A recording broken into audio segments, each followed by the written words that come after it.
Hello dear bankers, आप सभी दोस्तों का स्वागत है CAIB इंपॉर्टेंट कंसेप्ट सीरीज में। और हम आपके साथ जुड़ चुके हैं इंपॉर्टेंट कंसेप्ट के साथ। आज हम लोग पढ़ेंगे दोस्तों रेशियो एनालिसिस। रेशियो एनालिसिस की अगर हम बात करते हैं तो आज का बहुत इंपॉर्टेंट टॉपिक है जो कि ABM एडवांस बैंक मैनेजमेंट के लिए न्यूमेरिकल पोर्शन का पार्ट बनता है यहाँ से। तो इसी को आज हम लोग डिस्कस करेंगे। और दोस्तों रेशियो एनालिसिस की अगर हम बात करते हैं तो सबसे पहले मेरा नाम है दोस्तों अरविंद सर, और मैं आपके साथ जुड़ता हूँ हमारे YouTube चैनल JAIB CAIB वाला पर ABM के लिए। और साथ ही साथ आप हमारे Telegram JAIB CAIB by Arvind sir को भी ज्वाइन कर सकते हैं। ठीक है दोस्तों। अगर हम रेशियोज की बात करें तो सबसे पहले जो इंपॉर्टेंट रेशियो है वो है प्रॉफिटेबिलिटी रेशियो। प्रॉफिटेबिलिटी रेशियो की जब हम बात करते हैं तो ऑपरेटिंग प्रॉफिट मार्जिन और नेट प्रॉफिट मार्जिन, ये दो हमारे प्रॉफिटेबिलिटी रेशियो होते हैं जिनके ऊपर हमें न्यूमेरिकल पूछे जाते हैं। तो सबसे पहले अगर हम बात करें operating profit margin, operating profit margin की, तो ऑपरेटिंग प्रॉफिट मार्जिन की अगर हम बात करें दोस्तों तो ऑपरेटिंग प्रॉफिट मार्जिन हमारा कैसे निकलता है। ऑपरेटिंग प्रॉफिट मार्जिन के लिए हमें ऑपरेटिंग प्रॉफिट पता होना चाहिए, ऑपरेटिंग प्रॉफिट पता होना चाहिए दोस्तों, ऑपरेटिंग प्रॉफिट पता होना चाहिए। साथ ही साथ हमें क्या पता होना चाहिए, टोटल सेल क्या पता होना चाहिए, टोटल सेल पता होना चाहिए। अब यहां पर जो हमारा मामला फंसेगा, ऑपरेटिंग प्रॉफिट कैसे निकलता है, तो जितना भी आपका, जब भी आप ऑपरेटिंग प्रॉफिट कैलकुलेट करेंगे, ऑपरेटिंग प्रॉफिट को कैलकुलेट करते समय आपको पता होना चाहिए आपका टोटल ग्रॉस प्रॉफिट कितना है। तो आपको आपका ग्रॉस प्रॉफिट पता होना चाहिए, ग्रॉस प्रॉफिट पता होना चाहिए, माइनस क्या पता होना चाहिए दोस्तों, ऑपरेटिंग एक्सपेंस क्या पता होना चाहिए, ऑपरेटिंग एक्सपेंस आपको पता होना चाहिए। ठीक है दोस्तों। अब जब आप ऑपरेटिंग ग्रॉस प्रॉफिट में से ऑपरेटिंग एक्सपेंस घटाते हैं तो आपको ऑपरेटिंग प्रॉफिट निकल आता है, और ऑपरेटिंग प्रॉफिट जैसे निकलेगा आप टोटल सेल से डिवाइड करेंगे तो आपका ऑपरेटिंग प्रॉफिट मार्जिन निकल आएगा। सेकंड, अगर हमें क्या निकालना है दोस्तों, नेट प्रॉफिट। सेकंड हमें क्या निकालना, net profit margin, net profit margin. तो नेट प्रॉफिट मार्जिन कैलकुलेट करते समय हमें क्या करना होगा दोस्तों, नेट प्रॉफिट मार्जिन कैलकुलेट करते समय हमें ध्यान रखना है कि हमारा नेट प्रॉफिट कितना है। हमें सबसे पहले नेट प्रॉफिट कैलकुलेट करना होगा, और नेट प्रॉफिट में हम टोटल सेल या टोटल रेवेन्यू, टोटल सेल या टोटल रेवेन्यू से डिवाइड करते हैं तो हमें नेट प्रॉफिट मार्जिन निकल आता है। अब हम नेट प्रॉफिट कैसे कैलकुलेट करेंगे, तो नेट प्रॉफिट कैलकुलेट करने के लिए आपको सिंपल फॉर्मूला यूज करना है, ऑपरेटिंग प्रॉफिट, ऑपरेटिंग प्रॉफिट, और ऑपरेटिंग प्रॉफिट में से आपको घटाना है इंटरेस्ट और टैक्स, इंटरेस्ट एंड टैक्स। जो भी आपके टैक्सेस और इंटरेस्ट हैं इनको अगर आप घटाएंगे तो आपको क्या निकल आएगा, आपका नेट प्रॉफिट। ठीक है, तो ये वाला पहला फॉर्मूला हो गया। दूसरा हमारा लिक्विडिटी रेशियो में बहुत इंपॉर्टेंट होता है करंट रेशियो। करंट रेशियो के ऊपर बेस्ड क्वेश्चन पूछे जाते हैं, और जब भी हम लोग करंट रेशियो की बात करते हैं तो current assets upon current liabilities, ये हमारा फॉर्मूला होता है। इसी प्रकार हमें क्विक रेशियो या एसिड टेस्ट रेशियो भी कैलकुलेट करना होता है। इसके बाद जो हमारा तीसरा रेशियो आता है वो है कैपिटल स्ट्रक्चर रेशियो, जिसमें हमें डेप्ट इक्विटी रेशियो, सीधा फॉर्मूला डेप्ट अपॉन इक्विटी है ना, तो डेप्ट इक्विटी रेशियो हम कैलकुलेट करते हैं।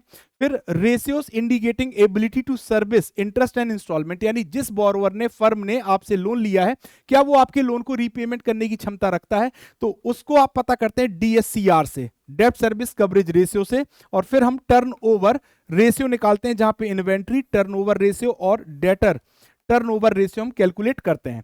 तो यहां पे जो दो इंपॉर्टेंट पार्ट हैं जिनको हमें पढ़ना है, जिनको न्यूमेरिकल देखना है, वो है रेशियो में डेप्ट सर्विस कवरेज रेशियो और टर्नओवर रेशियो। ठीक है दोस्तों, चलिए तो स्टार्ट करते हैं।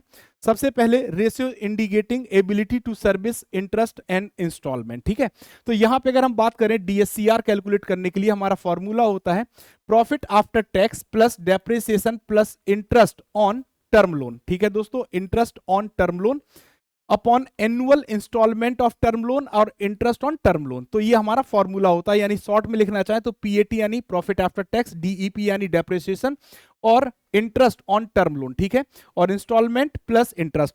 तो इसका जो यूज किया जाता है, जब भी कोई बैंक टर्म लोन सैंक्शन करता है तो वो DSCR कैलकुलेट करता है, और DSCR इंडिकेट करता है कि फर्म के पास एबिलिटी है अपने टर्म लोन को रीपेमेंट करने की या नहीं। जैसे एक एग्जांपल के थ्रू देखते हैं दोस्तों, तो यहां पे ठीक है, अगर यहाँ पे हम बात करें दोस्तों, तो यहाँ पे थोड़ा सा संशोधन करना पड़ेगा, थोड़ा सा संशोधन कर लीजिए क्वेश्चन को, थोड़ा सा क्वेश्चन को संशोधन कर लीजिए। क्या क्वेश्चन संशोधित करना है कि जो हमारा उल्टा लिखा हुआ है ये, अगर हम बात करें दोस्तों, तो यहाँ पे देखिए, अगर हम बात करें एनुअल इंस्टॉलमेंट, इंस्टॉलमेंट हमारा 20 करोड़ है और इंटरेस्ट हमारा 5 करोड़ है, ठीक है, और हमें depreciation 10 crore, profit after tax 20 crore दिया गया है, ठीक। अब इसके आधार पे हमें क्या कैलकुलेट करना है, डीएससीआर कैलकुलेट करना है। क्या करना है, डीएससीआर को हमें कैलकुलेट करना है, ठीक। हमारा क्वेश्चन ये है। अब इसको अगर हम कैलकुलेट करते हैं तो कैसे करेंगे, देखिए, डीएससीआर का फॉर्मूला होता है पीएटी यानी profit after tax plus depreciation plus interest upon instalment plus interest, ठीक। तो अब हमें पैट कितना दिया गया है, 20 करोड़, प्रॉफिट आफ्टर टैक्स कितना दिया गया, 20 करोड़, फिर हमें डेप्रिसिएशन कितना दिया गया, 10 करोड़, और फिर हमें इंटरेस्ट कितना दिया गया, 5 करोड़, इंस्टॉलमेंट कितना दिया गया है, 20 करोड़, और फिर इंटरेस्ट दिया गया 5 करोड़। तो अगर आप देखोगे तो 20 प्लस 10 प्लस 5 हमारा कितना हो जाएगा, 35, और 20 प्लस 5 इक्वल टू कितना हो जाएगा, 25। तो अब हमारा 35/25 आ जाएगा और 7/5 हमारा आंसर आ जाएगा, 7/5 हमारा आंसर आ जाएगा। ये हमारा डीएससीआर होगा, ठीक है दोस्तों। नाउ अब अगर हमें टर्नओवर रेशियो में इन्वेंट्री टर्नओवर रेशियो निकालना है, तो इसका फॉर्मूला सिंपल होता है। जब भी आप इन्वेंट्री टर्नओवर रेशियो कैलकुलेट करते हैं तो जो फॉर्मूला होता है वो क्या होता है दोस्तों, देखिएगा, फॉर्मूला होता है cost of good sold upon average inventory cost of good sold, ठीक है दोस्तों। अब यहां पे हमें cost of good sold calculate करना और एवरेज इन्वेंट्री कैलकुलेट करना है। तो जब भी हमें cost of good sold calculate करना होता है, तो inventory in the beginning minus inventory at the end plus goods purchase plus wages average inventory, तो हमारा कॉस्ट ऑफ गुड सोल्ड आ जाएगा।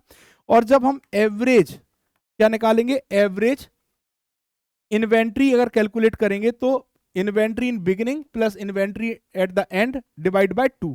तो ये हमें दो फॉर्मूले के थ्रू हमारी दोनों वैल्यू कैलकुलेट हो जाएंगी, और इन दो वैल्यू से हम इन्वेंट्री टर्नओवर रेशियो भी कैलकुलेट कर लेंगे बिल्कुल इजी तरीके से। तो अगर हम बात करें दोस्तों तो कैसे कैलकुलेट करेंगे, देखिए, हमें क्वेश्चन दिया गया इन्वेंट्री एट द बिगिनिंग हमारी कितनी है, 20,000, और इन्वेंट्री एट द एंड हमारी 12,000 है, वेजेस हमारे 4,000 है, परचेज हमारी 6,000 है। तो हमें इन्वेंट्री टर्नओवर रेशियो निकालना है। तो सबसे पहले हमें क्या पता होना चाहिए, कॉस्ट ऑफ गुड सोल्ड पता होना चाहिए, और हमें क्या पता होना चाहिए, एवरेज इन्वेंट्री हमें पता होना चाहिए, कॉस्ट ऑफ गुड सोल्ड, ठीक है दोस्तों।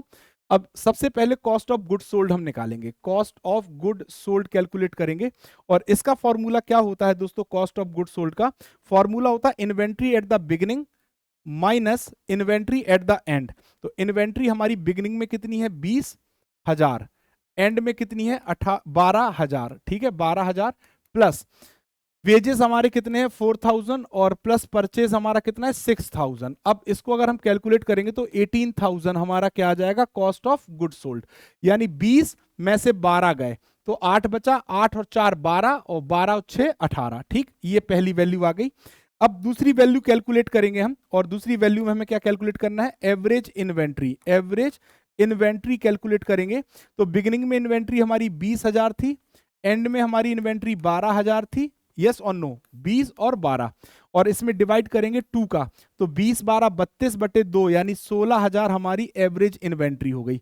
अब हमें दोनों वैल्यूज मिल गई हैं, इन दोनों वैल्यूज को हमें यहां रखना है, तो हम रख देते हैं 18,000 अपॉन 16,000, 3 जीरो से 3 जीरो कट गए, 2 नाम 18, 2 अट्ठे 16, रेशियो आ गया 9:8। ये हमारा इन्वेंट्री टर्नओवर रेशियो हो जाएगा, ठीक है दोस्तों। आई होप अब ये क्वेश्चन आप सभी दोस्तों को समझ में आ गया होगा। तो यहाँ पे 16,000 हो जाएगा, और जब 16,000 हो जाएगा और हम कैलकुलेट करेंगे तो हमारा क्या आ जाएगा, 9:8 आ जाएगा, और इसको अगर आप डिवाइड करेंगे तो अप्रोक्स 1.1 समथिंग आ जाएगा, ठीक है। तो ये दोस्तों आपका कैलकुलेशन हो जाएगा। अब यहां पर अगर आप ऐसे ही सभी टॉपिक्स को सिस्टमैटिक तरीके से हमारे साथ टारगेट करना चाहते हैं तो आप यूज कर सकते हैं CAIB महापैक, और ये महापैक आपको दे रहा है अप टू 60% डिस्काउंट हमारे सभी लाइव बैचेस और महापैक पर। सो हमारे महापैक 6 मंथ, 12 मंथ और 24 मंथ महापैक अवेलेबल है, जहां पर आप 3 6,099 में 6 मंथ महापैक, 4,599 में 12 मंथ महापैक और 6,599 में 24 महीने का महापैक सब्सक्राइब कर सकते हैं। और एडिशनल 200 का अगर आप डिस्काउंट लेना चाहते हैं तो आपको विश्वास 200 कोड का यूज करना होगा। महापैक अगर आप सब्सक्राइब करते हैं 20+ batches, 400+ class notes, 2000+ live sessions, 500 mock and quiz, 24/7 doubt support available है। हमारे नए बैच जो कि CAIB MCQ बैच लॉन्च होने जा रहा है, ये आपको 1899 में पड़ रहा है इस विश्वास दिवस ऑफर के तहत। कुछ ही घंटे बाकी हैं, तो आप इस बैच को सब्सक्राइब कर सकते हैं। साथ ही साथ यदि आप अपने कंसेप्ट को स्ट्रॉन्ग करना चाहते हैं तो हमारे फाउंडेशन बैच 2.0 को सब्सक्राइब कर सकते हैं 2,299 रुपए मात्र में। हमारे इंडिविजुअल बैचेस, चाहे वो BRBL फाउंडेशन कोर्स हो, चाहे BFM फाउंडेशन कोर्स हो, या फिर आप ABFM फाउंडेशन कोर्स या ABM फाउंडेशन कोर्स को सब्सक्राइब कर सकते हैं इस ऑफर के तहत मात्र 799 रुपए में।